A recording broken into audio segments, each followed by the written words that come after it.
if you want to really see something that said, take a look at what happened.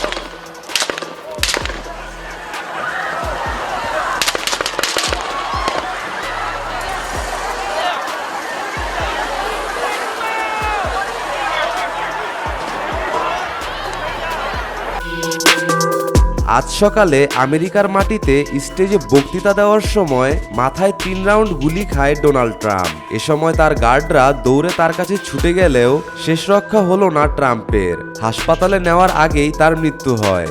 American নাগরিকরা বলছে, ইরানের উপর যে নৃশংস হামলা চালিয়েছে ট্রাম্প, এটা তারই পরিণতি ছিল। কিন্তু ট্রাম্পকে কে গুলি করলো?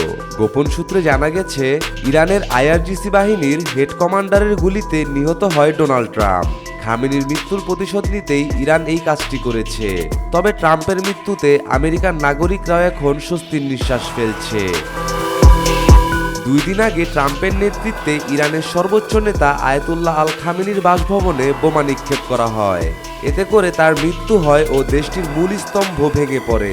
পুরো বিশ্ব ডোনাল্ড ট্রাম্পের মৃত্যুর জন্য আল্লাহর কাছে দোয়া করছিল। মুসলিম বিশ্বের সেই স্বপ্নই পূরণ করেছে ইরানের আইআরজিসি বাহিনী।